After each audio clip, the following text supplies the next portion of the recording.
The closer the chase gets, the more it seems there's only one spot left, and there are 5 guys knocking on Clint's door.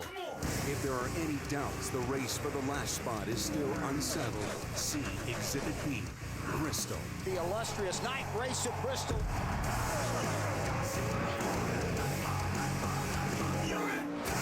Violent and unpredictable. This is no place for the fickle. Victory tonight means staying in one piece and keeping the fireworks above the track. Tempers are on edge this season, and last week was no different. Is chase pressure getting to guys on the outside looking in? I don't know. I really don't give a about it. There's no track where the emotion runs hotter than Thunder Valley. Will sparks fly tonight?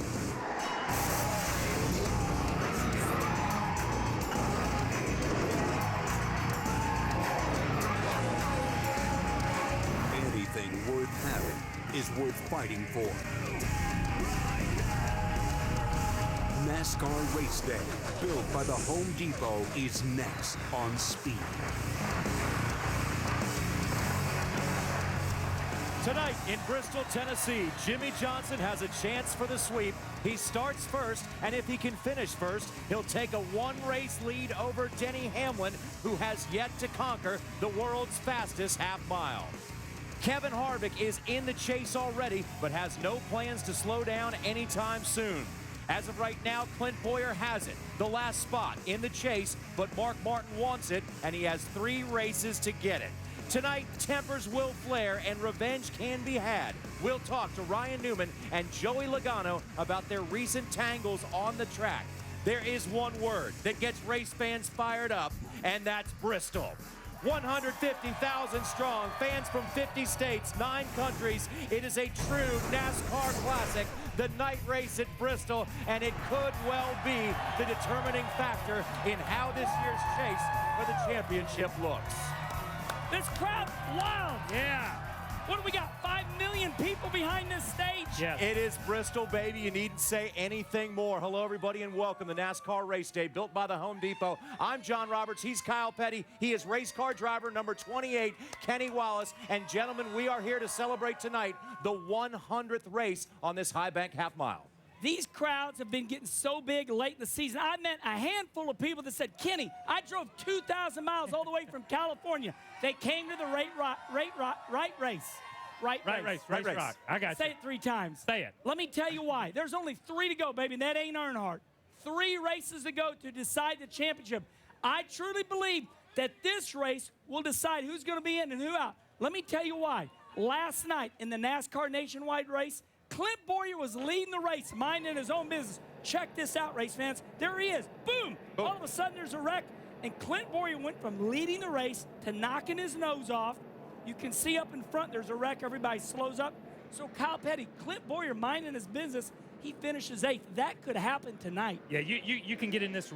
In this race, you can get in somebody else's wreck, and it's not your fault. There's nothing you can do about it. I still go back to what you said. 100 races here. Think about 100. Think about Darrell Waltrip winning what? 13, 15 races, whatever. 7 in a row at one whatever point. he's done. That's absolutely amazing. But when you look at it, whether it's the old Bristol, the original Bristol that was flat, whether it was the asphalt bank, whether it's concrete the way it is, the one name still is Bristol, Bristol, Bristol, and you got to be excited about it. And the idea is still the same. There is such a sense of anticipation for this night race. It's one of the best events on the Sprint Cup schedule. And for more, let's go inside to Hermie Sadler.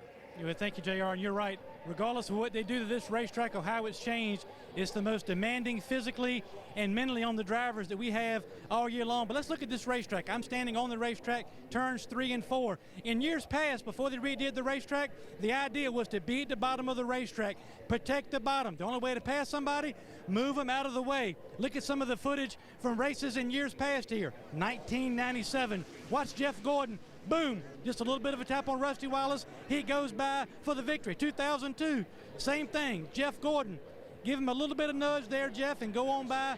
He passes Rusty Wallace. How about Dale Earnhardt and Terry Labonte? Watch this. I'm not sure this is quite a bump and run. This is a spin and run. Nobody better than that than Dale Earnhardt. But look how different it is. Last year when they changed the racetrack, progressive banking, the 18 car opens up the bottom of the racetrack, says, go ahead, Mark Martin, make your pass at the bottom of the racetrack. You cannot get the grip down there you need to make a pass. So what does that mean? Tonight, they're still going to be fighting for real estate, but they might be fighting for real estate at the top of this racetrack. You want to use the top side, pinch your competitor down, protect the high line, make them go to the bottom of the racetrack. But I still believe the team and the driver, they can get their car working right here at the bottom of the racetrack. And as they say, pass them where they're not will be the car that goes to victory lane tonight. Wendy? The biggest question in tonight's race, can Kyle Busch make it 3 wins in a row? We know he had success earlier this week in both the Truck Series and the Nationwide Series. Start off with Wednesday night. It was the 3rd win out of the 8th truck race for one Kyle Busch, starting it off well. And when we continued on to the Nationwide race last night, his 10th win in a single season in the Nationwide Series, tying his own career record, tying with Sam Art, of course, for the most wins in the same season. Can he do it again and make it the triple threat in the Cup Series here today? Well, the car in the Cup Series is not that great. And watching Kyle Busch in practice earlier yesterday, he is not happy with his race car. It feels good, but the speed is not there in the 18 car. Now, I just spoke with Dave Rogers, crew chief. They have made a lot of wholesale changes on this Cup car this morning. He said they're trying to get it to turn better, to give Kyle Busch more front grip, make the car more responsive. That's the key here at the 18 car. If they can do that and gain some more speed and more momentum for the 18, he could possibly be the triple threat this weekend at Bristol Motor Speedway. Wendy, thanks a lot. You know, we always say it about the NASCAR fans. They do not tailgate for 2 hours. Sometimes they tailgate for 2 weeks. And Bristol is one big tailgate party with all these people. So we had to bring in the heavy hitters for this Bristol weekend. We have Nicky Morris, the racing chef. And we're going to make us some food, aren't we, man? Thanks, man. Stuff looks good, smells good as always. Well, I got to tell you, you're talking about these guys tailgating. It rained, but we were out here all weekend, and the people just keep coming, man. Oh, it takes a lot more than a little bit of rain to stop Bristol race fans. They're not stopping. What are we going to do here? This is what we're going to do. We're going to make a shrimp cocktail, but it's in reverse. We're going to make a cocktail shrimp. Now you're talking. All right? And we're going to use the tequila. Woo! I bet nobody around here has used any tequila here. Okay, I'll tell you what we're going to do. All right. We're going to make a pineapple relish. Okay. And I got some grilled pineapple there. I'm going to have you pull it off. You're going to chop it up. You're going to mix it with some lime, some tequila. Tequila. We got some scallions, onions, peppers, chives, a little horsepower here, the hot pepper. I call it horsepower. Okay. And while you're doing that, I got some shrimp over here marinating. I'm going to squeeze some lime on Shrimp it. on the Barbie. I've got some garlic, cilantro, and I'm going to put a little tequila in here, too. Just in the bowl, not in your mouth. No, just in the bowl. And let me show you how we're going to serve it. I got some margarita salt. Margarita. And I'm going to put some sugar and cinnamon with the margarita salt. Okay. And we're going to mix it up a little bit. This is going to be a great presentation. Now, it's all about the presentation. Well, all the terms I'm using, like, you know, relish and things like this. And tequila. I don't know if Kyle Petty would really understand those, you know, because he had a problem with Blanche and stuff. So I'm going to make something special for him. Okay. Is that okay? Absolutely. All right. And this is how we're going to serve it, right in the margarita glass. All right, look at these expertly chopped pineapples. You know what? They are chopped. We're going to chop them. Oh, I got to go the other way. Yeah. Okay. We're going to put everything in this bowl. Chop more. Oh, that's right. You said relish, so they need to be tiny It's chunks. a relish. It's got a little kick to it. The horsepower. You got to have some horsepower. It's race day. Got to have horsepower. At Bristol. Cilantro. Okay. So, Nicky, we're going to let you keep on working here. All right. Make your finest creation you can, and we're going to check it out a little later in the program. Tell Kyle to get ready, because we're tell coming. him. All right. We're going to blow him away. And That's also, it. we're going to have much more on this edition of NASCAR Race Day, built by the Home Depot. The Cat in the Hat is back at the track. We will talk to Jack Roush about what he plans to do to get his team fired up for the chase. With the regular season winding down, we're getting the answers from the guys on the edge. Mark's leading man talks up life outside of the chase and what the 5 crew needs to do to punch their postseason ticket, while Boyer joins us to chat about 12th place pressure and if the 33 has what it takes to not just make the chase this year, but win it all. And later, the guy looking down at everybody drops by to rub in last week's win as Harvick talks smack on the slower 42. We may not have the answers to life's great mysteries, But we do have the answers to all your racing-related questions. Coming at you, NASCAR Race Day, built by the Home Depot. NASCAR Race Day is built by the Home Depot. More saving, more doing. That's the power of the Home Depot. Brought to you in part by the National Highway Traffic Safety Administration and by Atlanta Motor Speedway. Night racing returns to Atlanta Motor Speedway for the largest Labor Day celebration. Here's where the rubber meets the road right now. Kevin Harvick is mathematically locked into the chase. Jeff Gordon can do so with a good run tonight. Denny Hamlin, Tony Stewart, and Jimmy Johnson are close to making their way in as well. And where do you think, Kenny Wallace, Kyle Petty, where do we cut off right now? Who's safe and who's not safe? Well, right now, my opinion is we have to finish this race to decide, and I will tell everybody tonight on Victory Lane. But, Kyle, I'm thinking if you're outside 15th spot, you're in trouble. Yeah, I think 15th and 16th. And I hate to crush anybody's dreams, okay? Sorry to crush everybody's dreams because things can happen. That's 129. Mathematically, it's still there. But I'm going to tell you, just as Kenny said in the beginning, anything can happen in Bristol, and it might not be your fault, but it takes you out of the chase. And also, even if you get out of Bristol safely, you still have the big question mark of the very fast Atlanta racetrack and also Richmond to finish everything out. Now, the guy on the outside looking in is Mark Martin, driver the number 5, and the crew chief has a lot of work ahead of him. Let's go to Wendy Venturini. The magic number here, it's 35 for the 5 team. Alan, we come into Bristol. You don't have any pressure on you or anything at this type of racing with trying to make up some points, do you? No, I mean, this is no pressure. Bristol, 35 points back from the chase, so it's all good. This is a track we really run good at, and the CarQuest Chevy was great yesterday. And, if you want one guy to drive your car at Bristol, it's Martin, so it's a great place for us. And had a lot of success last year and had a really good car in the spring and got in a wreck with the 16. But we're excited about it. The car was good yesterday, and a fun place to race, man, so we're really ready to go. What about these tires that we're racing here at Bristol this time around? You just get grimaced a little bit. What are your thoughts on this new tire that we have? The durability is really good on them. It's a good tire. It's just anytime they change a tire, puts us all behind the 8 ball, and we're trying to guess on which way to go. And when we're preparing for the week, what do we need to be prepared for? How do we need to make our car better? Then you come here and it's something totally opposite. So I think everybody was chasing the tire a little bit yesterday. Nothing against Goodyear. They always do an awesome job. I'm a huge supporter of theirs, but they made my life a little harder yesterday than it would have been, but it's good.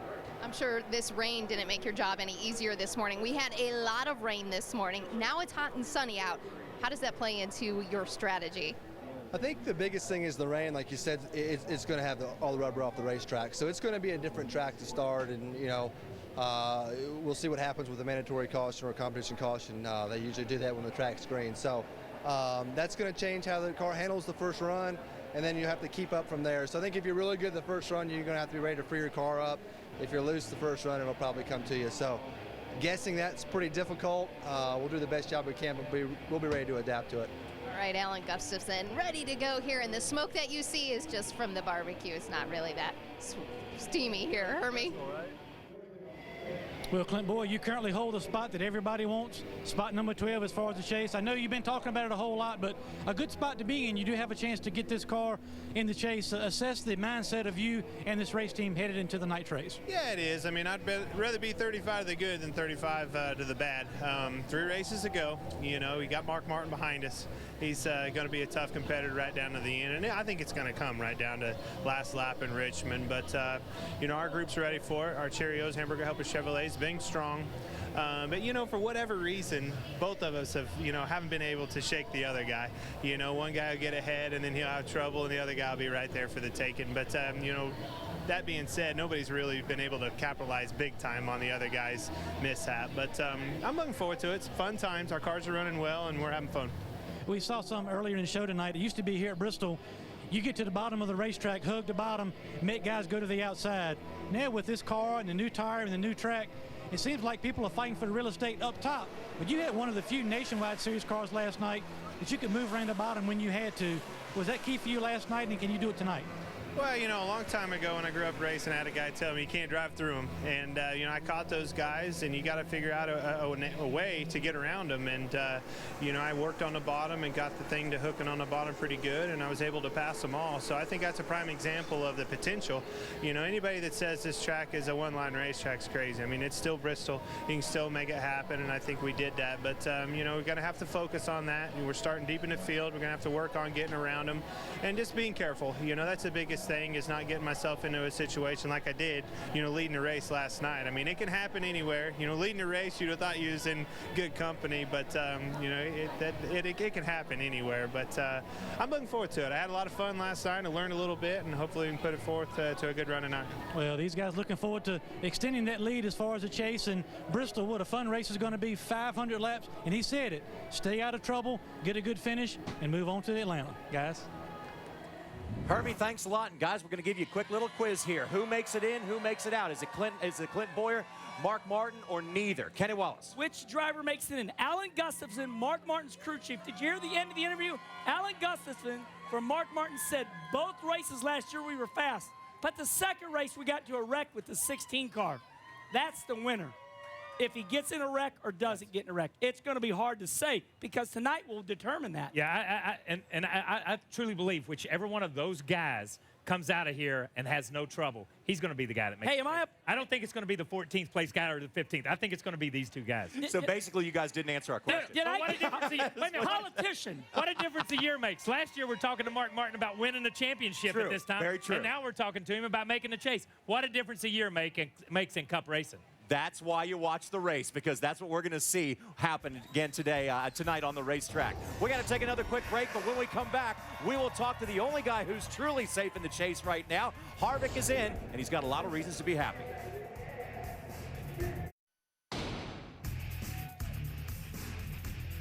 It is a Thursday night tradition here at Bristol. The multi-million-dollar haulers that carry the race cars to and from the racetrack come through downtown Bristol to the delight of hundreds of fans. A lot of those trucks had Make-A-Wish Foundation kids on them. And you know who was Grand Marshal of the parade? Our own resident kid. And how cool is that? Rutledge Wood. That was cool, though. He was a kid in a candy store. Look at him on the CB there.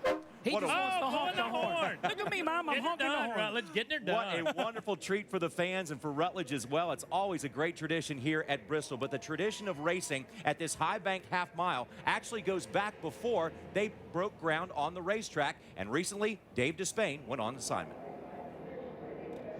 Bristol, it's a city divided, literally. State Street here is also the state line. Tennessee on that side, Virginia over here. These days, the communities are united in support of their local short track. But dig back far enough into history, and Bristol is symbolic of a nation divided. In our particular area, it was split between the Union and the South. And my family, of course, were in the Confederacy. Where the drag strip is located now here was called Burhala, and that's where they took their horses and hid them from the Yankees when they were coming through.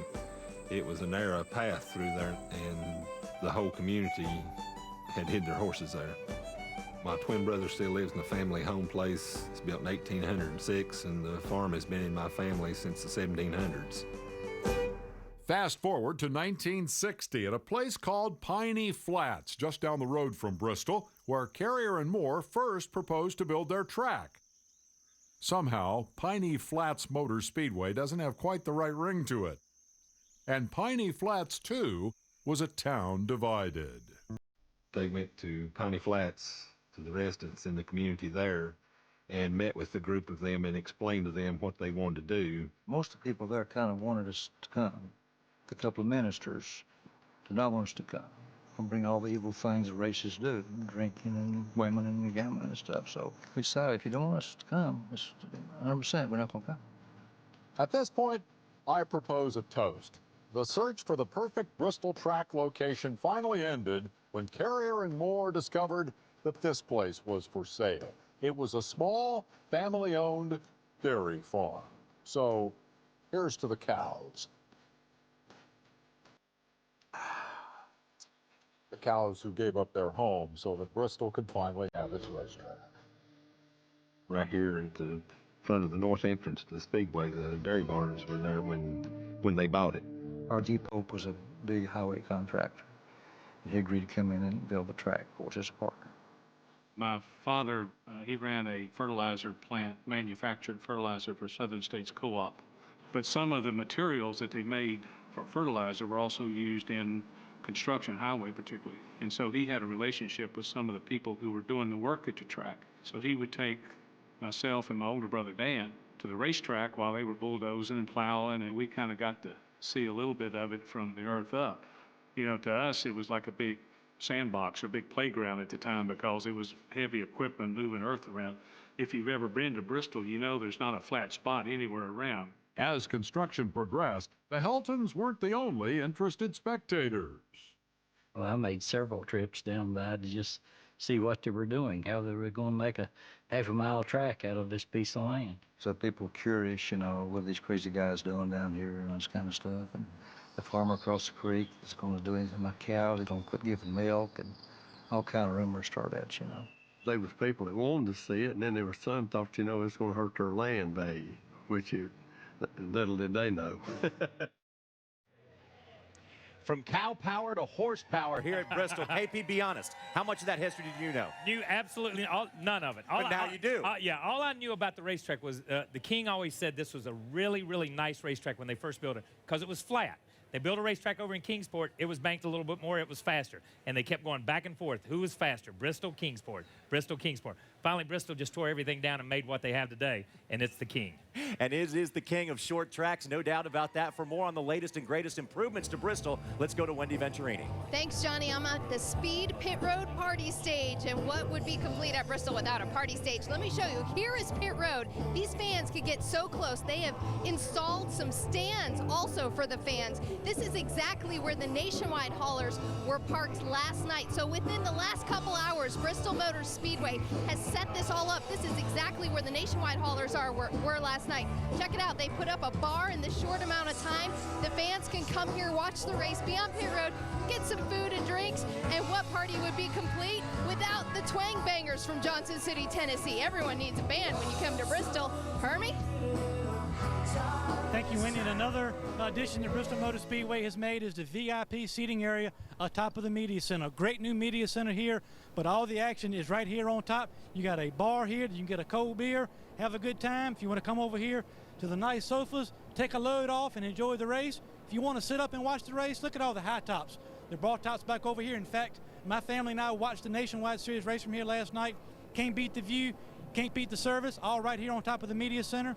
And look behind me. Look at the set. Our guys JR, KP, and Kenny are going to come to Victory Lane in just a few minutes and finish up race day from where everybody in this field tonight wants to end up, right there in Victory Lane. But if you come to Bristol Motor Speedway, check out the VIP area above the media center. It's where the high rollers hang out.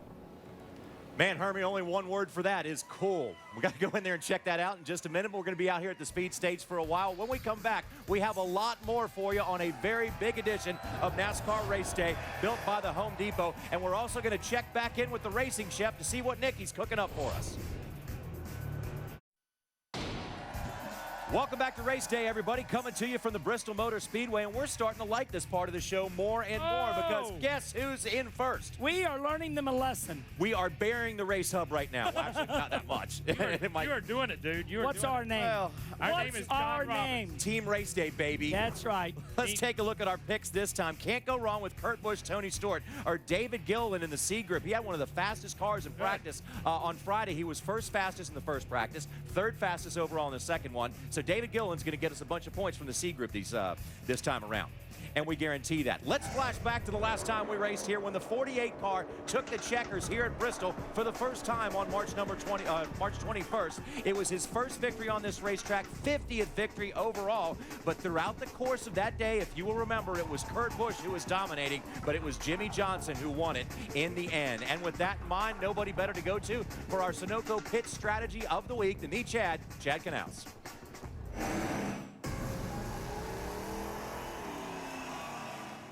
Patience, that's going to be the key tonight to winning this race, because you have to be patient to remain calm throughout the whole race here. 500 laps around Bristol is extremely exhausting, extremely aggravating. You've got to be able to keep your wits about you so when you get to the end of the race that you make the right call. You have to realize track position here is very, very key. Your driver has to stay calm, he has to keep the car out front, and when it comes down to that last pit call, whether it's 2 tires or 4, the crew chief's got to be on his game. You got to realize we go about 150 laps on a Sunoco fuel run here, so that means you got a long time in between your pit stops. But coming down to that crucial call at the end of the race, if it's about 10 laps to go, you've got to make the right decision. We pitted last time for 4 tires, and we had about 11 laps to go at the end of the race. We were able to come back from 6th position to win the race at the end. A couple of guys ahead of us took 2 tires, gained that track position on us, and it was very difficult to get by them. So at the end of the race, the crew chief is the one that's going to make the call. Thanks a lot, Chad. We appreciate that. After the checkered flag is waved, be sure to check out NASCAR Victory Lane, fueled by Sunoco, and catch all of the race highlights in raw emotion straight from Victory Lane. Also, go to speed.com, keyword Sunoco to enter for your chance to win an autographed flag signed by the winner of today's race. Jack is back at the track. After cheating death again in a plane wreck, he is back to talk to us about getting his teams firmly in the chase and in championship contention. And also, we're cooking out here at the speed stage as Chef Nicky has a real treat for us. If it wasn't for the chase, he'd be running away with the cup. I guess he'll just have to settle for an interview for now. Harvick tells us how a near 300-point lead feels, and if last week's win was the start of a championship run. Heading your way, NASCAR Race Day, built by the Home Depot.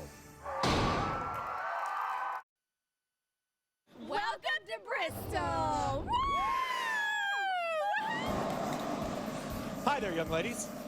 Look like they're having a lot of fun and a lot of cooking going on here at Bristol, not just on the racetrack, but also around this place. There have been people camping out literally for weeks here, getting ready for this big event, one of the classics. Wake up! He better, I don't think he's going to make it. What? We've got pools. We've got guys sleeping in hammocks. We've got guys cooking and gals cooking as well. And lots of great eats around here as well. Isn't that making you guys hungry? Yes, I'm very hungry right now. It's making me hungry right now. There had to be a little alcohol involved with the grill being in the pool. Yes. Only in NASCAR races. Oh, my God. Hey, remember Chef Nicky was cooking for us? Yes. All right, Oh, thank Nicky. you. Speed Girls Heather and Robin. thank you, Robin. Thank you very much, guys. That looks wonderful. Thank you, Robino. It's all in the presentation, isn't That is nice. Chef Nicky, you're... Thank you. Oh, Let me here do a comes little Chef test. Nicky. Hey, how you doing? Hey, can you give that to Kyle? No. Here's a special one for Kyle.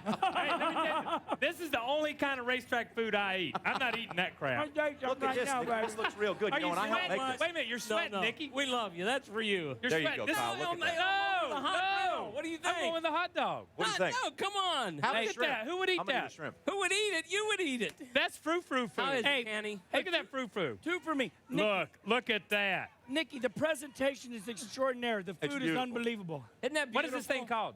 I know it. The Bristol Bomber? It's a cocktail shrimp instead of a shrimp cocktail. I think the pineapple was actually prepared. You like that pineapple? Hey, Nicky. Together, yeah. Thank you. I'm actually eating on the air right now. This is good. Oh, you know, Good we job. got some seafood. We got a show coming up in 2 weeks. We did a thing at in the Bahamas. How'd you get that gig? I don't know. It just worked out, and it was great. Who was down there with you? We shot with Kyle Busch. Hey, Kyle Busch, Scott and you're Speed? sweating. Wipe your face off a little bit there, bud. There you go. Man, you're Scott killing He's me. been slaving over a hot grill. I realize Nicky. that. I realize Yes, that. sir. We did that show earlier this year in Daytona, and for my Missouri redneck sandwich, you made me a nice That was good. spread. That was very nice. I Very nice. need to get that Recipe. That recipe, all the recipes are on the bologna sandwich, racingchef.com. wasn't it? All my friends from Arnold, Missouri, outside of St. Louis, are like, Herman, we want a Missouri redneck sandwich spread too. You're a great chef. Kyle's got a Randleman, North Carolina redneck sandwich. Oh, I got one right here. You know what? You've been on the show, and he's been on the show. Uh-huh. And everybody wants to see this guy cook. Are you coming? I can't cook, man. Oh, come on. hot You got to dog. have his hot dog. What are we gonna cook? See how it works? What are we going to cook? Kyle Petty is a Harley rider. All he There you go. Hey, thanks to cook you Chef Harley Nicky for food. the great shrimp. We appreciate it, man. Tastes great. Hey, thank Good you fun. guys. Thank you very I hope much. you And a enjoy lot it. of fun to be had here at Bristol. If you've never come out here and had this experience of being around Bristol, and the shrimp for Nicky as well, they're pretty darn good also. We got to take a quick break. When we come back, much more from the world's fastest half mile, the Bristol Motor Speedway. Welcome back, everyone, to NASCAR Race Day, built by the Home Depot, coming to you live from Bristol. There was no bigger boost to Roush Fenway Racing than when Jack came back to the racetrack. Their boss and mentor, Jack Roush, returned last week after a very serious plane accident. We're all so glad to see Jack back, and Hermie Sadler has the pleasure of talking to the man they call the Cat in the Hat. Hermie? Well, we're so glad to have him back at the racetrack, and I know Jack last week was a little bit, surprising that you were there and he kind of caught everybody off guard, but we want to officially welcome you back to the racetrack. I know you're back to be doing what you love to do, and that's work on race cars. Yeah, I'm glad to be back. Michigan was important to me because it was in my own home backyard, and I've got so many employees and so many friends there that expect me to see me, and I want to be there for them. But this is business as usual for me back at Bristol. This is, as everybody is reporting, this is the 100th race at Bristol for the stock cars, and we're glad to be here and be celebrating that 100th that century in racing. Let's talk about Roush Fenway Racing. You guys went through some times this summer when the cars were not competitive as you would like them or anybody else would like them in the organization, but the last 6 to 8 weeks, all of your teams are starting to show signs of getting back up there and being competitive and contending for wins, and in the 16 car actually going to victory lane. Well, the 16 car was in victory lane when I was in the hospital, the Mayo Clinic. That was a great celebration we had there on Sunday night, but it's we went through a period this year when we didn't get the result that the effort and the people deserved. And it was just a combination of things. As business ebbs and flows, for a period of time, your engineering will get to be better than average, and then it'll get to be maybe not quite up to speed. We had a third-party vendor that kind of let us down a little bit on some of our software. We got that straightened out, and we're back on track now. But we've got great cars, we got great engines, we got great drivers, great pit crews, and great crew chiefs. So I'm a little nervous about Bristol here because it's more of a jump ball. The cars go so fast. In 15.5 seconds or so, there's so little time to really address all the things the driver has to keep his mind on and the spotter has to see. But we'll hopefully survive the 500 laps here tonight and be on to Atlanta. And one pleasant surprise for you guys, I know your other guys run up front a lot, but David Reagan, what a whale of a run he had at Michigan last week as well, showing what he can do when everything's right. Yeah, David is definitely on the mend. He's doing a great job. UPS has been a great sponsor for us, and we hope we can get him a win before the year's over. Well, he's got 3 of his guys right now inside the top 12, but like you said, who knows what to expect at Bristol, but this organization is on the move in the right direction, and tonight will be a good night to get back to victory lane with Jack here at the track. Johnny? Hermie, one of the few things we know for certain about NASCAR racing is it has peaks and valleys, and sometimes they come very close together. Kenny, we saw those guys struggle a little bit, but right now we're seeing the resurgence of Roush. Well, the reason I watch speed is because I just learned something from Jack Roush. He said third party let them down. Simulation, some of you short track people out there, let me explain to you what Jack Roush meant by that. What they do is they order software to simulate these race cars going around these racetracks. What Jack is saying is some of their simulation was off. It was wrong. And that's why these cars were not handling good and up the speed count. That was a big statement right there by the boss, Jack Roush. Yeah, huge statement. And Biff pretty much backed that up when we talked to him at Pocono. Basically what he said was they felt like they turned the corner at Chicago. Chicago, Indy, Pocono. They finally win at Pocono. They show up at the racetrack closer on Friday, and that's everything that Kenny just talked about. Simulation and being prepared when you get there. They're a lot better prepared, and they're peaking at just the right time going into the chase. Might I say, it's hard to believe, race fans, that NASCAR has come to computers, but it's computer simulation that Jack is talking about. Yep, it's high-tech stuff going on there for Roush Fenway Racing, and you see just how important it is to win. With only one win, they're still saying they're lagging behind a little bit, yet they have 3 cars in the chase. Now, tomorrow, NASCAR Race Hub, presented by Hooters, comes your way at 7 Eastern Time. Kyle Busch and Greg Zipadelli join host Steve Burns. Be sure to join us in the Hub, 7 p.m. Eastern Time. The world's fastest half mile is starting to fill in, and you know what? Chef Nicky could get a lot of his groceries in that big old grocery cart out there. We got much more coming your way. We'll talk to Ryan Newman about his recent tussle on the track.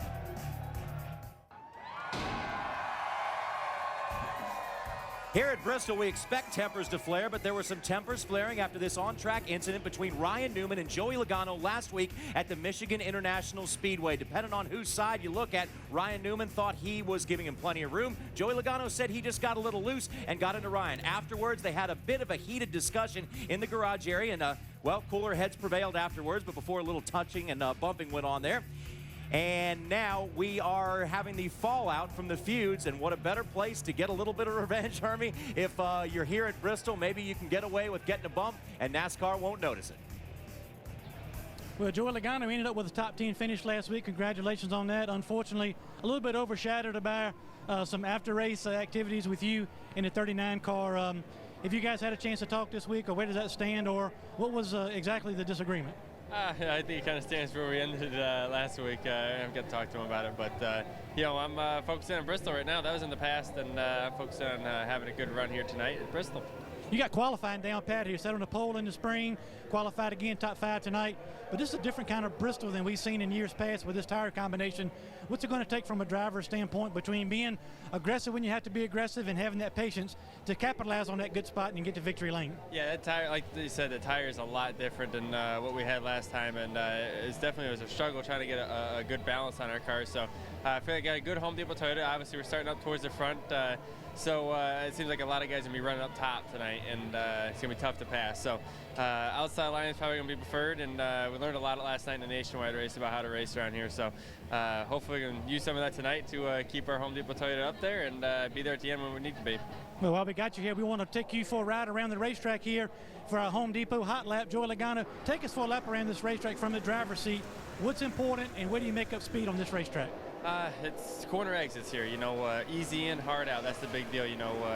In the long run, you're going to be letting off about the start-finish line, rolling it off in there, trying to keep your foot off the brake pedal, and trying to get the thing pointed to get the best run off the corner you can. You know, both these corners are similar, but, you know, like I said earlier, definitely going to be up high compared to what it used to be.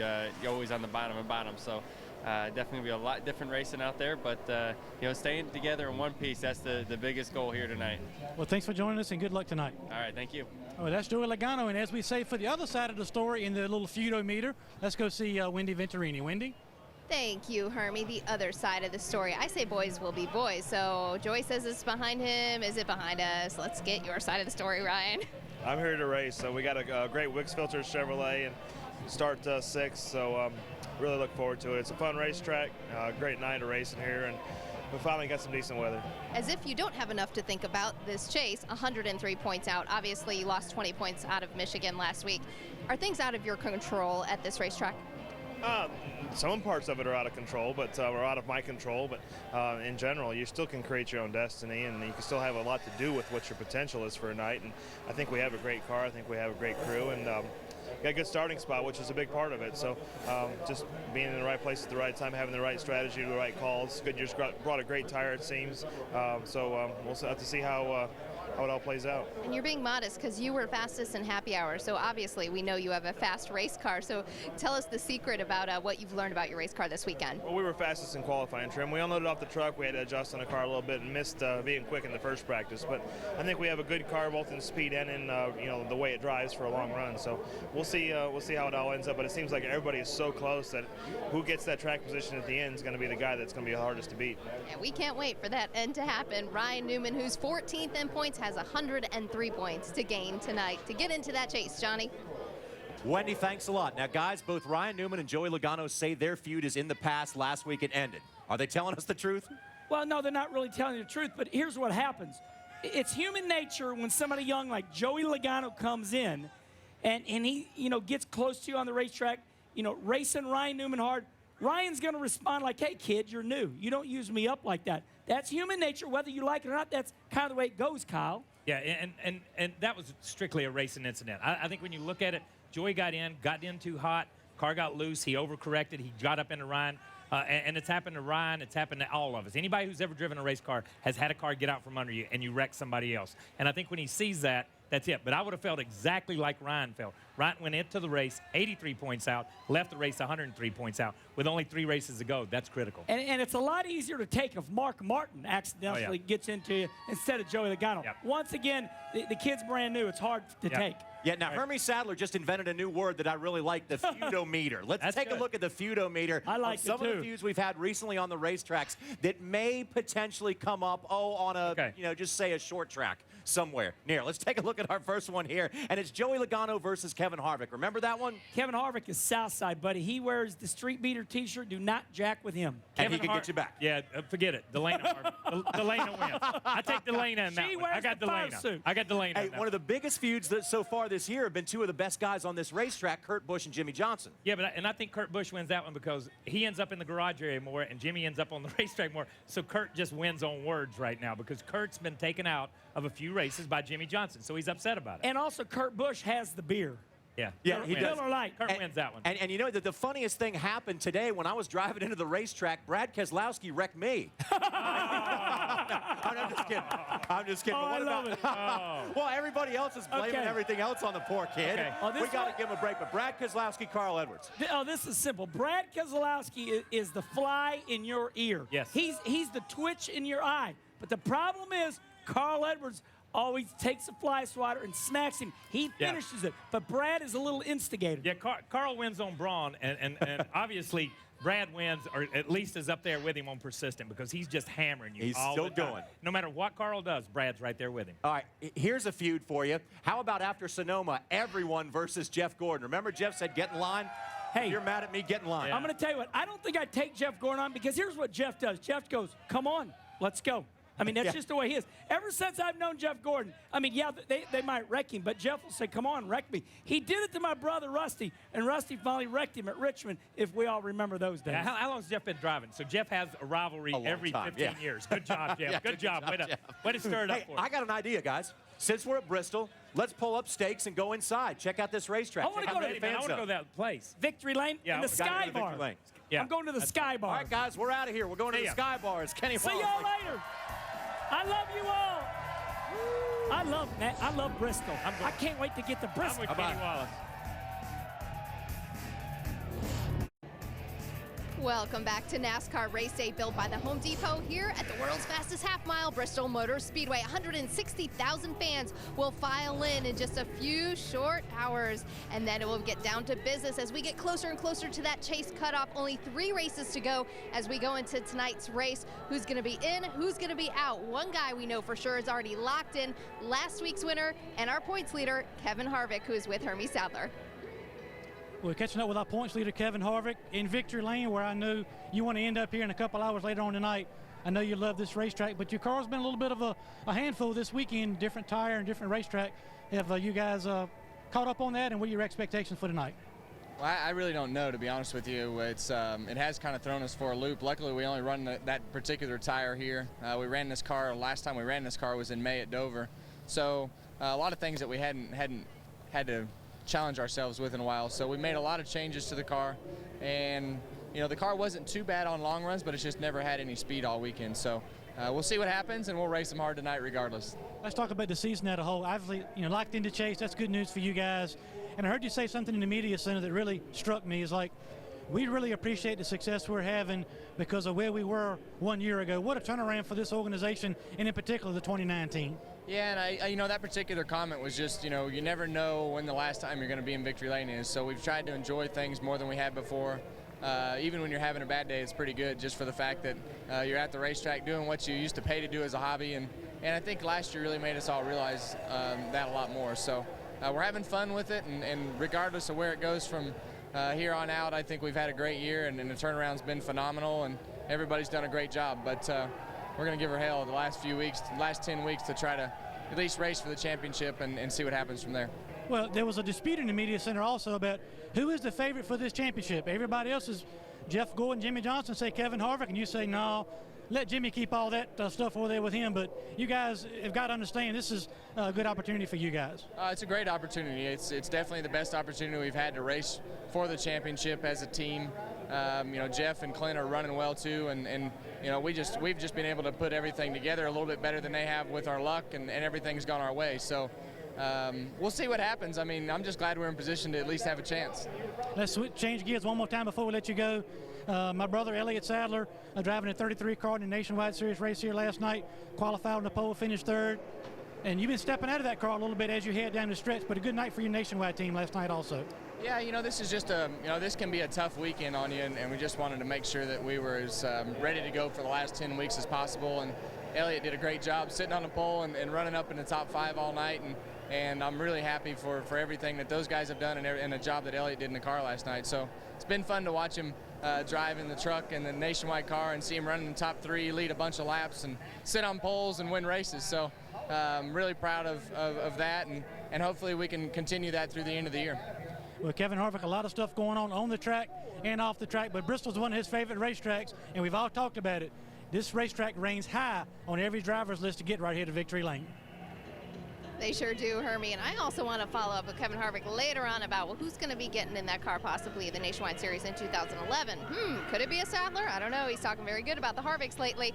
All right, what else is going on? It's been a busy news week, although it's been a short week because here we are, a 2-day show at Bristol Motor Speedway. First off, Marcus Ambrose will be in the number 9 come 2011. Of course, Casey Kane vacating that ride, and he will team up with AJ Allmendinger at RPM. Right now, we do confirm that it's only 2 teams for 2011 for RPM. How about Budweiser? They made the announcement on Tuesday that they will be going to Kevin Harvick's car in the number 29 in 2011.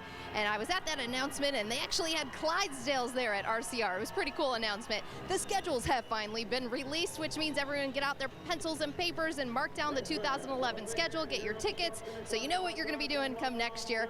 And breaking news this morning at Bristol Motor Speedway, Brian Vickers arrived here and approached the media saying his doctors have cleared him to race full-time in 2011. That's great news for Brian Vickers. He has not been cleared with NASCAR's doctors just yet, so we're waiting to hear more come 2011, but we hope to see Brian Vickers in the car full-time next year. Now, what does that mean for Red Bull Racing?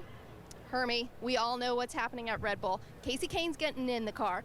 If Brian Vickers is coming back, what does that mean for Scott Speed? Are we going to see 3 teams with Team Red Bull? What is going to happen with this situation now? Well, I honestly think there'll be 2 teams, and I think there's a little bit of a waiting period at Red Bull Racing to figure out exactly what's going on with Brian Vickers. As you say, he's cleared by his doctors, but not cleared by NASCAR yet, and he's supposed to be on the blood thinners, according to him, until January. So that's still a little bit of a time period to wait to make sure Brian Vickers is healthy. But listen, I think Brian Vickers, we learn a lot about drivers when they go to a team. If they lift that team up, that makes a difference. You know that driver is really bringing a lot to the table. In the case of Brian Vickers, when he left that 83 team, that team started to falter a little bit and go into a little bit of disarray. So to me, that says that Brian Vickers is a good fit at Team Red Bull, a good fit for that 83 team, and you know they want to get him back in that race car as soon as possible. Wendy? Well, and there's a lot of drivers that are still out there come next year, Hermie, without rides. So we have a lot to figure out before 2011 even gets to us. We have 13 races to go in 2010. And a lot is going to be determined in the next 3. Stay with us on NASCAR Race Day. The boys have moved inside, and they're going to join us right after this, live from Bristol. Happy 100th, Bristol.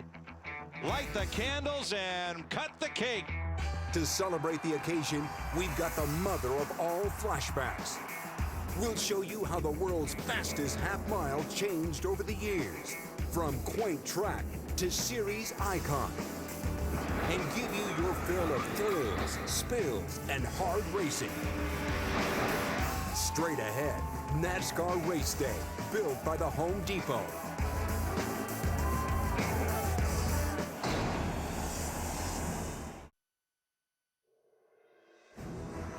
Most of the time at Bristol, it's about forcing your competitor to make a mistake, but completing the pass, that's the difference now with the new configuration over the last few years, is you can get position on a guy, but it's completing it. Now there's really a lot more room. It used to be just one groove. Once you got position, the pass was done. It was over. This Bristol is more of a racy racetrack. It's not as much of a wrecking racetrack. It's not to say we're not going to have wrecks, because we are. It's not less competitive. It's just less wrecks. And so that's why most drivers like it. Bristol's just a tough place on you. Not only physically and on your car, but mentally it can drive you crazy. You become a lot more wound up about things in a short amount of time because the quarters are so tight, and you wind up with some bent fenders and hurt feelings and things tend to happen pretty fast here, and those things are gonna happen. It's a tough track. It's very, very close. Everyone's very close, and the line seems to be the track seems to be very line sensitive. So I think you'll see a lot of different grooves being utilized. Bristol, I know the bump and run will be coming from the 2. I know it would come from a lot of other drivers as well, so it's not just singling him out. But it's short track racing, the rules kind of changed a little bit on these tracks. Although we're in a decent place in the points, I don't feel like I can throw caution to the wind here tonight. 100 races, one racetrack, over half a century, and the track has changed greatly, but the idea is still the same, and winning at Bristol means you're in the big time. Side by side, they're scraping fenders all the way around the track at over 100 miles an hour, and the crowd goes wild. This is Bristol, a coliseum where chariots of 800 horsepower are driven by men driven to win for reasons as old as ancient Rome. Well, that's what it takes to win sometimes in Winston Cup racing. Your new slogan, tell us about it. Follow me in Tennessee. Well, we can believe that because this was his 4th win of the 1982 season in his home state of Tennessee. In every other race, there are rewards of gold. However, Bristol pays greater dividends. Davey gets his kiss from the Queen, the biggest slice of the $30,000 purse, and a great afternoon was had by all. On a track where survival is a victory unto itself and winning is a bump and run to history, Bristol is a tribute to those who came, who saw, who conquered. Situated in a scenic valley in Tennessee, Bristol is not merely a small city bordering Tennessee and Virginia. It's an idea, a thought, a dream that every NASCAR fan and every driver can identify with. With a sellout here at the Bristol Motor Speedway, 160,000 fans have jammed in and around this racetrack, and they are jacked up. It's a throwback to not only early short track racing, but to the Roman Colosseum. Dramatic competition, staged for the viewing pleasure of a massive, enthralled audience. We've been giving and taking out there all day. I got some really good words for him, but I can't say it on TV, but I wish I had something like a shot through the window. It's a track where anything can happen on any turn, where NASCAR's best drivers can become scrap metal jockeys in the blink of an eye. On pit road, Stewart expresses his displeasure with Jeff Gordon. It's just racing. It's just Bristol. Bristol is where history is defined by the moment. Terry Labonte might be a two-time NASCAR champion, but it was Bristol that would link the Texas native to Hall of Famer Dale Earnhardt forever. Here comes Earnhardt. He hits Labonte. Labonte spins in turn 2. I was going to get in hard. I was going to get in under him and try to rattle him and try to get upside him and race him, but I didn't mean to spin him out. They'll say that's a lie no matter how you say it. Have you ever heard him say he means to spin anybody out? Okay. It's a move so common, it has its own name. The Bristol Bump and Run. Sometimes accidental, often intentional, the bump and run clears the path to victory. If Labonte and Earnhardt are linked by dramatic crashes, rivals Jeff Gordon and Rusty Wallace are connected by something more subtle, yet equally dramatic. You get down to the closing lap at Bristol, and it's any man for himself. Here comes Gordon right up to the bumper again. The bump and run. There it is. Gordon underneath to the lead. 2 laps to go. Yeah, you know, he got bottled up in some traffic, and I knew if I could get to him, you know, I could make a move, and he got real loose, shut the door on me, and once he shut the door on me, I said, all right, you know, fair game right there. He just got to me where he could hit me. Bristol is also where the moment can redefine history, and sitting so close to the chase cutoff, it can also define a season. Attaboy, go get us 5 points, man. In 2005, Matt Kenseth was out of the chase with only 4 races left in the regular season. Then, his first win at Bristol sparked a 104-point rally as Team 17 raced into the postseason. When you don't win in 57 races, you really want to celebrate. A race that ended by paying tribute to Kenseth in Victory Lane began with a tribute to a Bristol legend. Rusty Wallace might have been a Missouri native, but Bristol became a home away from home. 9 wins, including his 50th. If one moment defined RW's farewell tour, it was in Bristol. 100 races over 50 years. The only thing we know for sure about Bristol is only one driver will end up in victory lane tonight. And anything can and will happen in between now and then. The Bristol Night Race is a true classic. And guys, no matter how many times you walk into this place, there is still a feeling of awe when you look at how high the guys go up to the sky around here. You got the luxury boxes up there.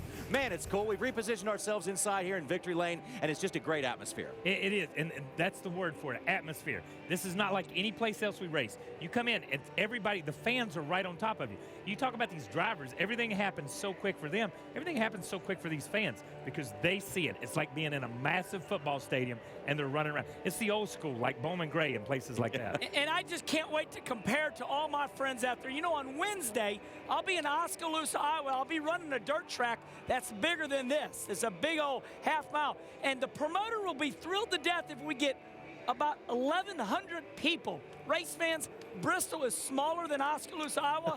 160,000 people. Wow, that's big. Yeah.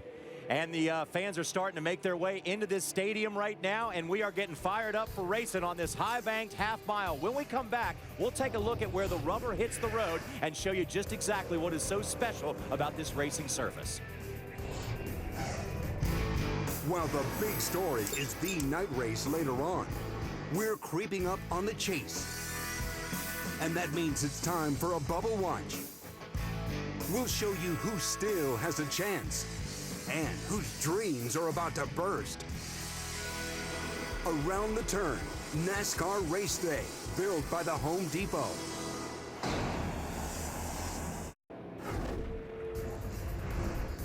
From the sky at night, this Bristol Motor Speedway is a spectacle. Once you get down to the ground where the rubber hits the road, well, it gets to be even more of a spectacle, and that's why the fans flock to this night race every season. Let's take a lap around this place and see just how quickly things happen on board with Kevin Harvick. Well, down here into turn 1 and 2. Now you can see how this white concrete is painted black now. Down the back straight into turn 3. Kevin prefers to go in low, let his car slide up high off of turn 4, Kyle Petty. Yeah, and here's the deal. You know, we talk about how fast things happen. 16-second lap. You figure a place like Bristol on a 16-second lap, that's 4 seconds on the front stretch, 4 seconds through 1 and 2, 4 seconds down the back stretch, and 4 seconds through 3 and 4. If I do the math right, who knows? That's not even time to breathe. But my point is, when something happens in front of you, you've only got a few seconds to react and to know left or right, whichever way to go. And what's great about Bristol is, once again, is the concrete's white and the rubber off the tires paints the track black. You can definitely see where everybody's running at Bristol. So once something happens in front of you, what you're trying to say is it doesn't take long to get in somebody else's mess with how fast you're going. No, and you raced up here last night. You'll see guys, a wreck will happen in the middle of the backstretch. You'll be diving into turn 1, and either you get in a wreck or somebody will pass you because it's only 4 seconds in front of you. You just about don't have time to react. And here's what you have to do at Bristol. You see the wreck. The first thing you want to do is you want to look in your mirror, because when you slow up, you're going to get pile drive. Last night in the NASCAR Nationwide race, let's take a look. Okay, here's Mike Wallace, my brother, Clint Boyer in the yellow car. Now, what happened? Well, looky there. There was a wreck in front of Mike. He woed up. And now, watch what, okay, look here. These guys get into a wreck. So Mike Wallace woes up, and then, of course, everybody behind him starts wrecking. So you have to look in your mirror to make sure somebody doesn't run over you while you're trying to miss the wreck. It's a chain reaction situation, but there's also a little bit of art. Believe it or not, put 43 cars on a racetrack like this, and things can get pretty violent in a hurry with beating, banging, and the bent sheet metal and the bent tempers. But there's also something called the art form of the bump and run, and we have seen it in the past. Yeah, and we have seen it in the past. We don't see it as much on this racetrack. Now, I'm going to say that. I think this is the bump and run with the old style car. And Spencer and Busch. Yeah, Spencer. The most famous bump and run almost ever here, according to Jimmy Spencer. But when you look at this, and Spencer did a great job of saving that, that's the old style racetrack. They've changed the racetrack a little bit. We have these cars. You see this a little bit. He bumps him getting in the corner. Edwards and Busch. He knocks him up. Edwards goes to the bottom. Busch comes back. Now we've heard all during the race day show where they've talked about the groove moving higher. When you start bumping people in the top lane, there's not really a lot of place for them to go. This is not the bump and run. This is the bump and spin your butt out, and I'm going to win the race. That's a totally different move. So let's be real clear. The bump and run is the same stuff we saw in those early shots, and some of the stuff we saw executed to perfection, I thought, between the 2-car and the 48 at New Hampshire. 2-car bumps the 48, moves him out, takes the lead. 48 comes back, bumps the 2-car out, takes the lead. And that's the ultimate in bump and run. And there is an art to execution. I mean, if I catch you and you're holding me up and we're coming inside 10 laps to go, buddy, fair game. If I catch you with 10 to go, boom, I'm going to send you up. And like Dale Earnhardt said, he says, Kenny Wallace, I like you. I'm like, why, Dale? Oh, he's my hero. He says, because you save your car when I hit you. So you have two choices, to save it or wreck, whatever you want to do. Good point. And one other thing we know for sure is that if you're going to bump somebody, you have to catch him first. Isn't that right, Hermie Sadler? Well, you're exactly right. And I was going to have a nice, serious interview with Brian Patty, but he did the Kenny Wallace laugh. You want to share that with us on the air? No, sir. I'm good. Okay, good. Anyway, hey, we want to get a crew chief's perspective. From the time the guys unloaded on Friday, a lot of teams really were kind of caught off guard with this tire combination in the racetrack. Did you guys sense some of that, and what do you think you got for the race tonight? Well, we probably didn't sense it as much as others because we were fortunate to do the tire test. But it's a different tire. In the spring, I think our longest green flag run or run was like 67 laps. So we definitely had right front tire problems, and I think Goodyear came trying to solve that, and try to get where we could run a full stint if we had to. So I thought they did a good job. Wear looks like a non-issue. Looks like the speed's there for a long period of time. So our car's pretty decent. So we'll see. Let's do a little bit of a tech segment here. One thing NASCAR or Goodyear did was increase the stagger in the rear tires of these cars. Explain to the fans at home what that is and how it can affect the handling of your race car. Well, rear stagger, once you're in the throttle and the rear gear's locked up, it just helps the car turn or rotate to the center. And the closer you get to even, the tighter or the more to the right our car goes. And the more stagger we run, typically at short tracks we run more than we would at Michigan, and the more you have it, the more it rotates to the center. So it's a good thing here. It's not a good thing like last week, but Goodyear's brought a good tire here, and I think we're going to see really good racing. I'm going to put you on the spot one time. If Juan Pablo Montoya is leading tonight with about 30 to go and we get a caution, what's more important? Is it going to be track position, tires, and this restart? What's he do about that? Well, it depends on the stint leading into it. The spring was 60-lap stint, 20 to go, leader took 4, or the winner took 4. I don't know. We might do some stuff that's probably out there because we're probably not going to make the chase. We're going for trophies, but then again, Juan's really good on the offense, really not that great on the defense. So we'll see what happens. Well, a lot of crew chiefs trying to figure out what to do here tonight. A little bit of rain wipes the rubber off the racetrack, so these guys will be chasing these cars to start tonight's race. Johnny? And Hermie, two things we still have to keep in mind. Double file restarts and the possibility of green, white checker finishes can be wild here at Bristol. Got to take another quick break here on NASCAR Race Day. We're coming to you live from Victory Lane at the Bristol Motor Speedway. And when we come back, we'll talk about who's nervous and who's not and why they're feeling those emotions. In 2 weeks, the holiday weekend offers no rest for the weary as the boys head to Hotlanta for a little late-night get-together. And with the chase only weeks away, the pressure's on those fighting for the last spot. Will anyone help their cause? Live from Atlanta. Under the lights at 5 p.m., NASCAR Race Day, built by the Home Depot.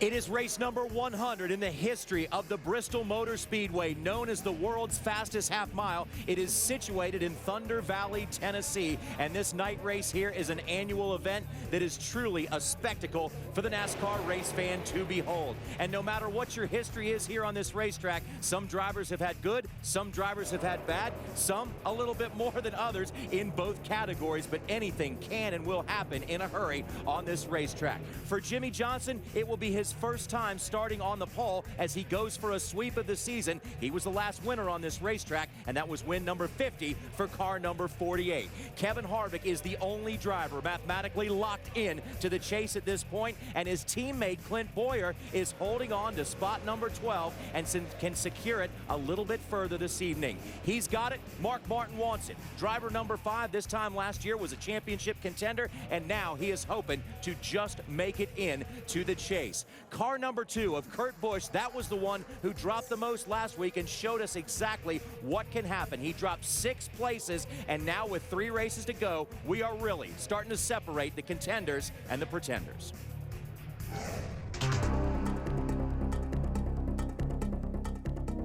How would you assess your chase chances now, man? I don't know. I really don't give a shit about it.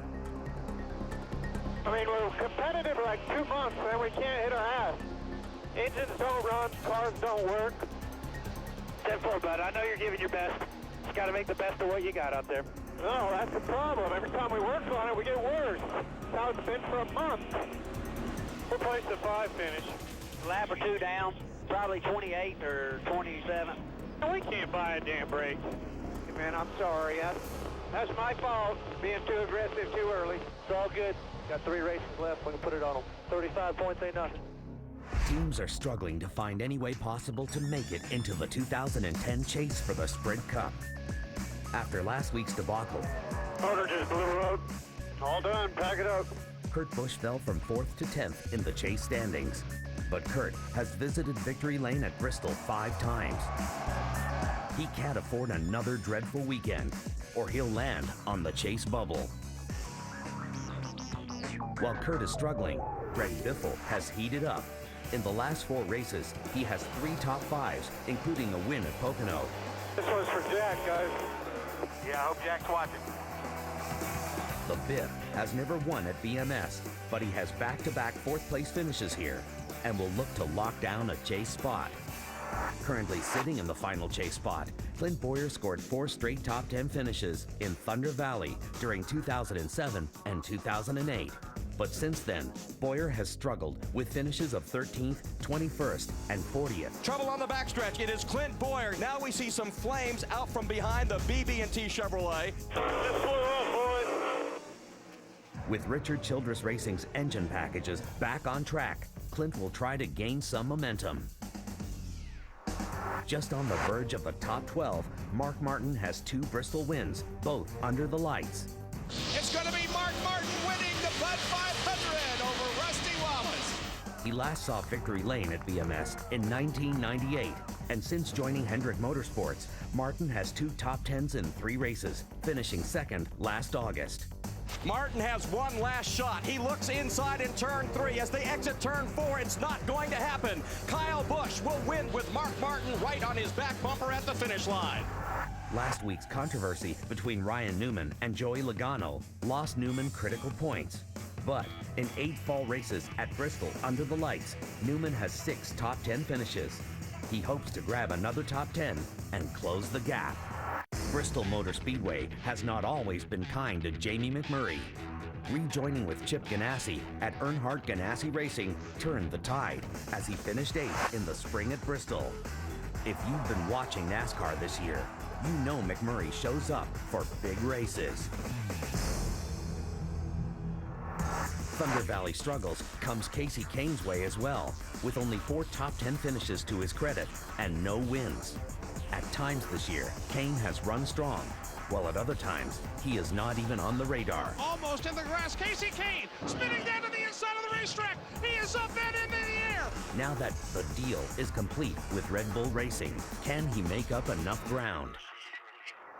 Although Dale Earnhardt Jr. has some major work to do, Bristol is one of his best tracks. In his last 17 trips to the world's fastest half mile, Jr. has an average finish of 8th, including a victory in the fall of 2004.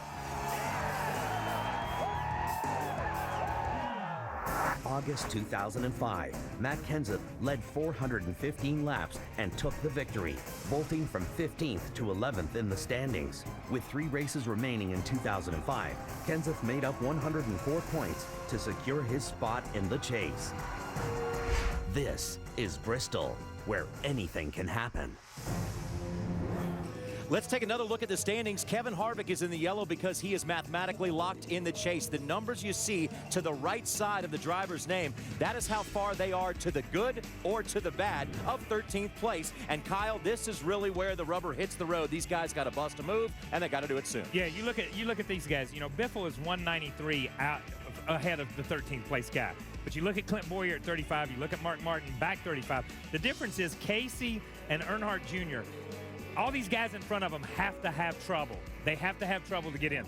These other guys, they can make something happen for themselves. Now, here is a question for you. What is Oktoberfest? Well, Oktoberfest is something that's coming up at Charlotte Motor Speedway, and it involves some great stuff. We're talking about beer, sausage, pretzels, live music, a souvenir beer mug, and how about a chance to meet Cup driver Casey Kane? It's October 15th and 16th at the Dollar General 300, the Bank of America 500. If you don't have tickets, go to 1-800-455-FANS or visit charlottemotorspeedway.com. We will be back to Bristol with more race day in a moment.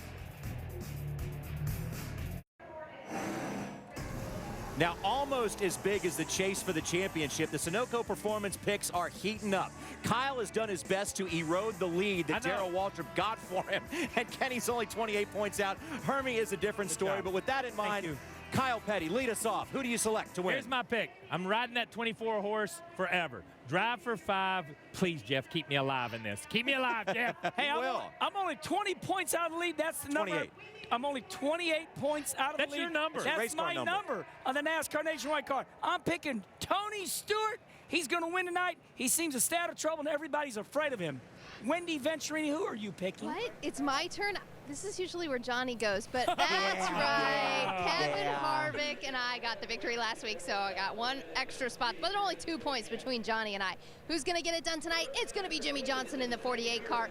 He's going to get another win. He won here in the spring, his only win at Bristol Motor Speedway, making back-to-back wins in 2010.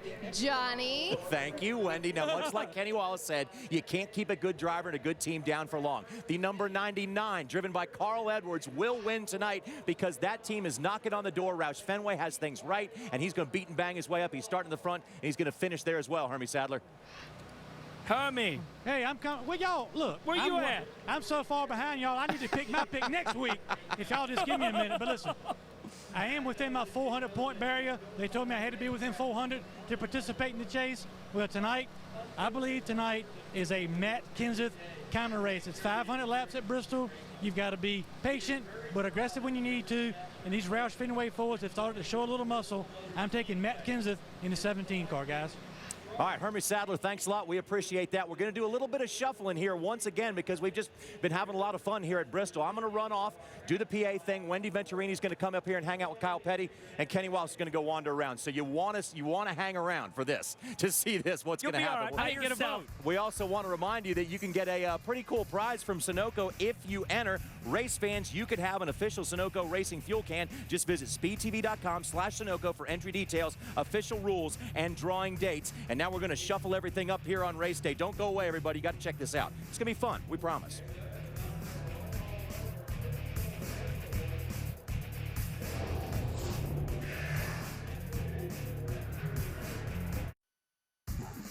NASCAR Race Day is built by the Home Depot. More saving, more doing. That's the power of the Home Depot. Brought to you in part by Mahindra. Visit your local dealer to test drive a Mahindra tractor today. And by Johnsonville. Sausage is all we do.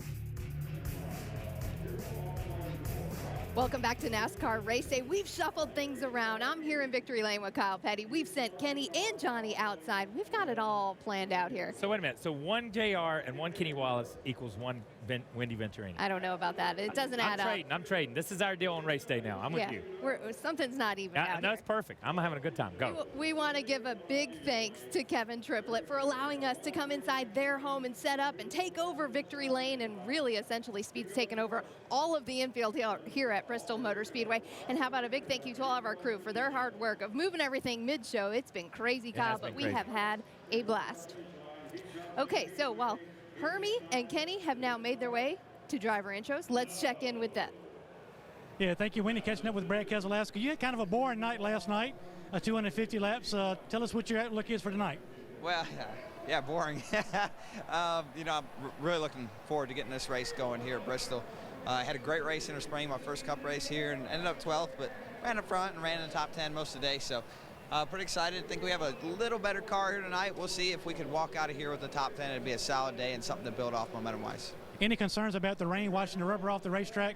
What you guys have in practice, and did you guys talk about potential different conditions tonight? Well, one of the things about the Cup cars is we rubber up the track very quick here at Bristol. I would say within the first 20, 30 laps, we'll have the track back to 100%. Well, Brad Keselowski, looking forward to a good run tonight. Let's go check in with Kenny Wallace. Kenny, you around? I have my hero, Mark Martin, with me. Mark, 35 points out, a lot of drama right now. Tell me about how you're going to approach this race to gain those 35 points back. Well, you know, we're just going to run our race. One thing, we had a pretty good car yesterday. It wasn't the fastest car, but it was pretty good. And I think that the racetrack will be a lot different tonight than it was yesterday in that blazing heat.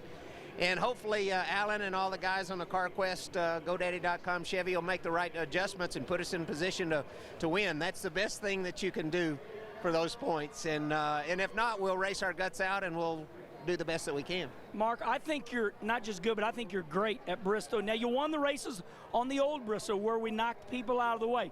Do you like the new Bristol better or the old Bristol? I like the new Bristol better. It's really tough, though. You know how hard it is.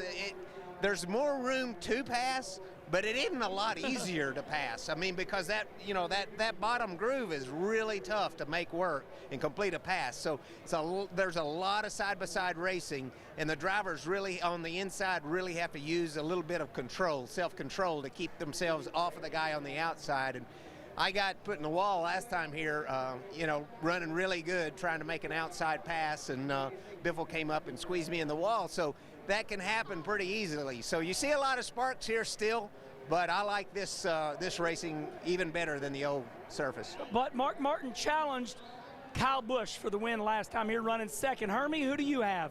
Well, Martin Truex, but I tell you, that tells me a lot about Mark Martin and all these drivers. Mark remembered who squeezed him into the wall at this race a year ago. You guys don't forget anything, do you? I remember who squeezed him in the wall, too. Yeah, I was right behind it.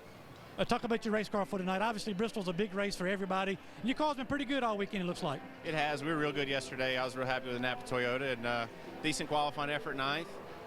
You know, this is one of those deals you just got to be around at the end. I mean, you race all night to continue to work on your car and hopefully get it the best you can get it at the end of the race when it's time to go, and just stay out of trouble. Hopefully keep our track position. All the guys in this Napa Toyota do a great job on and off pit road, and we'll see what we got tonight. The car's been pretty good. What are you looking for? This racetrack used to be dig the bottom and make them pass on the outside. This racetrack has completely changed. Do you work on that in practice, or you just let the car take you where it wants to go during the course of a run? Yeah, I mean, the groove got really wide in practice, wider. You know, normally it doesn't get wide till the race, and we've done real well on the high side here the past few times we've been here. So worked on that. I think it's going to get up there. Track's going to go through a pretty big transition tonight with all the rain we had and the groove moving up. So I think when it gets to the top, we'll be in good shape. Martin Truex, he'll roll off looking for a good run tonight here at Bristol. Kenny? I am with the 2004 Bristol night winner, Dale Earnhardt Jr. Jr., what a great run last night. It had to feel good to get back in the Nationwide car, contend for the win last night. Yeah, Nationwide Series is a blast. A lot of fun running there, and you see a lot of funny stuff happen in them races. But tonight, it'll be all business, and it'll be pretty tough trying to get up through the field, but I feel like we got a good car, and we worked really hard in practice we unloaded a pretty good car and trying to get it better in practice, and feel like we might have. Junior, you know what? I love you, and I always got to bring up the weird stuff. When do you decide when you're going to grow a beard? I mean, you look really nice tonight. When do you decide when you're going to grow a beard or when you're going to shave, my friend? It's just got weird. I don't give a darn, so I just feel like doing it whenever I feel like doing it, I reckon. So I don't have to play by too many rules like a lot of people, so I just kind of go along by my own beat there. I hear. Okay, now important things now. Like when the race is over tonight, will you drive home like a normal person, or will you jump in the helicopter and get home so you can drink some beer with your posse? I'm going to drive a car like a normal person you're not. To the airport. Okay. Yeah. And then I'm going to fly to Statesville and then drive home, which doesn't sound real smart, does it? But I'll still get the beer cooler open about the same time you will, I guess. But it'll be good.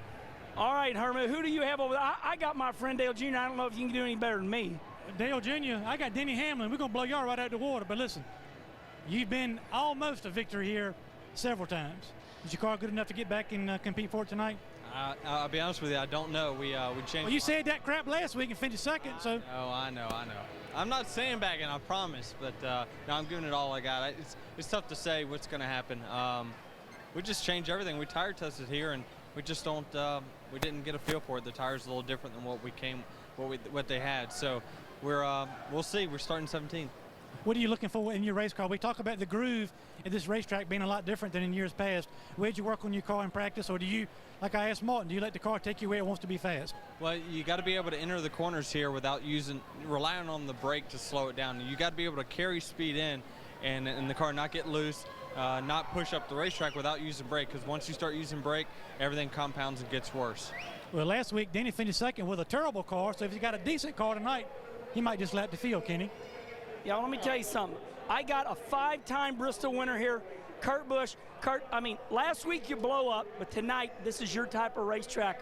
What's the key? I noticed stay out of wrecks. How's the car handling? It's doing okay. You know, we're sliding around a little bit on these right side tires, so Steve Addington and I were just trying to sort out our strategy. You know, how long can we go on a set of tires? How many refires can you get out of them as far as restarts? So a lot of questions still to be answered. You know, last week I could tell that you were upset. You said, hey, I'm going to drop probably 5 or 6 spots in the points. But do you feel good where you're at in the points right now? I mean, you've had a great year. Yeah, it's been solid. We're 200 points ahead of those guys 12th, 13th. So 200 points is an easy race. So still no worries, and we're going to do our job tonight just as business as usual. Thanks, Kurt. I appreciate it. 5-time Bristol winner. Herman, do you have another hero over there? Because I just keep getting better with my interviews. Another hero, Jeff Gordon. We got you beat again. Jeff, not the qualifying effort I know you wanted to have, and track position is very important here, but in race trim, it looked like you guys got it dialed in pretty good. Yeah, we were really good yesterday, even good in qualifying trim. You know, I just got too aggressive back to the gas, and the car turned. The guys on the DuPont Chevrolet did exactly what we needed to do to put up a good lap, and I was really just going for the pole, and I just got too aggressive. But so we're going to play catch up. I think we got a good car, but it's tough to pass, and you know, it's a long race, so lots going to happen. I just got to, you know, it's me against everyone is what I heard, right? So, I didn't hear that. Don't know anything. That's what you guys were saying. Hey, listen, early tonight we showed some footage of you and Rusty Wallace, you know, getting together in the bottom groove and you going on by to get some spots. But the bottom groove doesn't seem like it's the place to be all the time now. Has that changed the way you approach this racetrack? It has. You know, I mean, you used to just be locked in the bottom. You know, if your car worked good there, you know, you could really put a lot of pressure on the guy ahead of you, and sometimes you had to bump and run. The bump and run's still there. It's just that it usually comes out of frustration because you're underneath the guy, and he's racing you, and you finally got to go to that tactic. But I love the new track configuration, all the multiple grooves. This is going to be an exciting, fun race tonight. I don't know who said all about everybody against Jeff. I like Jeff. I'm pulling for Jeff. And the only bad thing is Cal Petty, I think, picked Jeff, so I'm not sure about all that. Back to you guys. Hey, he's from my home state of Joplin, Missouri. Jamie, this has been a dream year. I mean, you win the Daytona 500, the Brickyard 400. I mean, this has been a career year. It's got to be exciting. Yeah, it's been great, and Bass Pro Shop Chevy's really good tonight too. So we qualified pretty good, got a good pit stall, which is huge here, and our car was, I thought, really good in race trim. So this is such a fun place, and I've watched all the pre-race stuff leading up to tonight, and it's really hard to explain to the fans at home what it's like to come to Bristol and see all these people in such a small area. You know, I said that there's some half-mile tracks that me and you race on back in the Midwest. And if we had 1,000 people in it, we'd be really, it was a big night. But what about Bristol? 160,000 people. Yeah, the best part about this is when after the race, if we can get a fist fight and to listen to the fans cheer a boo for a driver, it's really fun. They've got that huge jumbotron in the middle of the track so you can see no matter what's going on. And it's quite an experience here for sure. What a great year for Jamie McMurray. Hermie, you got anybody any better than this guy? He's won everything this year. Yeah, this is a competition we got going on here. Want to interrupt here? Sorry about that. Greg Biffle, a good run the last couple weeks you guys are having. How about tonight? You know, I think that our car's good. You know, like the last race here in the spring, we didn't qualify well, but ran really good. Our car was really fast in race practice, but I didn't qualify. Went to qualifying trim, couldn't get it to go. So I'm optimistic tonight. The car's going to run good. Same setup as the spring. And look, you guys looking for stuff about Greg Biffle Foundation, go to gregbifflefoundation.org for the pet calendar, and this guy's even auctioning off his golf cart. Kenny? I have got a guy that has got to be really happy right now. My friend, Winston Cup champion in his day. Now it's the Sprint Cup. You just signed a contract with Tag Schechter. You're set for next year, Bobby Labonte. You got to be happy. Oh, I'm really excited. You know, everybody on the 47 team, it's going to be great to work with them, and Tad and Jody and Brad, obviously. It's going to be a lot of fun. Looking forward to next year. Got a lot of things to look forward to, and you know, got to finish out this season as best we can, but you know, next year's going to be great. You know, Bobby, though, I know you're a great race car driver, just like myself. And sometimes people say, well, he's done. Bobby, you're not done. I mean, you're in great shape. You're ready to go at it. Do you think that car can run where you want to run? Well, obviously, you make the best of every opportunity you're in, and I think this is a great opportunity for me, and I'm looking forward to it, and I'm going to give it my 100%, obviously, and just thank them for the opportunity, and you know, it's a blessing for me, and I'm just excited about it. So have you been over the shop yet? Have you made your appearance over there? Have you started fitting seats, things like that, looking at tracks to test? I was over there the other day, and actually we're going to test at the end of next month. And, you know, looking forward to getting ready to go there. Frankie and everybody was working real hard, and, you know, looked around at the shop. And obviously it's an awesome facility at Michael Waltrip Racing. So, again, it's an opportunity. I feel like the time that I went to Gibbs, you know, back in 1995, it's the same type of feel that I got. Bobby Labonte is back to being big time. He is back by popular demand. Herman, do you got anybody better than Bobby Labonte? Because he's a champion. Yeah, I got a couple champions. I got a 4-time champion. I got Casey Kane and Carl Edwards. I get to wear with each of them. I hope. These guys, I'm interrupting. I'm sorry. This is live TV we're doing here. All right. Let's get with Carl real first quick. Pretty good run in Nationwide Series race last night. Good qualifying effort here tonight. Yeah, we'd love to get this Aflac Fusion to victory lane. We won twice here in the night race. And, man, there's nothing cooler than winning here at Bristol in the night race. So Jimmy here beat me in qualifying, so I'm kind of feeling him out, seeing which lane he's going to pick. And but hopefully we have. I can answer that for you if you want me to. You taking the top? Yes. What do you think? Yeah. Bottom? Bottom, no, top. Damn. I figured top, and I figured you're going to try to trick me on live TV. Exactly what I wanted. Yeah. Perfect. And Casey, you provided a little bit of extra entertainment for the fans here last night, getting upside down on the racetrack. We appreciate that. Yeah, that was. We had a great car last night. I was moving up. Felt like we had a good shot at running the top 5, and just got into the wall there. Got into a couple cars and ended up on top of the wall and slid down it. But it wasn't really that big of a deal. I was just disappointed our race was over. I thought we had a good shot to run up front, and looking forward to tonight. We're starting 11th, so hopefully we can do good with our Budweiser Ford. Casey Kane looking to rebound from last night. You tricked me on national TV, champ. So let's talk about your race car. Can you turn this pole position into another win and sweep the season here at Bristol? Well, I'm glad Carl walked away, because now we can talk about it. Does he really want the bottom or not? I mean, we could kind of turn the tables on him a little bit. No, I don't know where I want to start. I'm going to think about it a little bit more and figure that part out. But excited about tonight. You know, we won here in the spring, and that went very well for us. Qualified well, had a solid practice session yesterday, and we'll race this Lowe's and Paul and see what happens. Jimmy Johnson starts on the pole. Who knows what lane he's going to take? Whatever lane I tell him to take, he'll do the opposite. Kenny? Hey, listen, we already know how good Tony Stewart is. He's a 2-time champion. So we're going to ask him very serious questions, kind of like I asked Dale Jr. How in the world do you decide when you're going to shave or when you're not going to shave? I don't get this. I wish I could say it was some big, fancy scientific formula, but it's not. I actually got up, looked in front of the mirror today, and I just said, I don't even feel like doing it today. So today's an off day. I'll get rid of it tomorrow. Joey, okay, tonight you qualify really good. You got your battles out of the way. The key to winning this race? Keeping the fenders on it, I believe. It's the biggest battle I have every time I come here. I've always had a fast race car, but seems like something's going wrong every time, so we need to definitely be good. Hold on. Joey missed a couple spots shaving, too. These guys are jabbing each other already. Wendy Venturini. Kenny Wallace, I don't know. These are questions that I would not be asking. Are you shaving, or why aren't you shaving? I don't know. But Kenny and Hermie doing an excellent job. Johnny Roberts on the PA right now as those drivers get introduced. As we go trackside, let's check in the final seconds with John Roberts.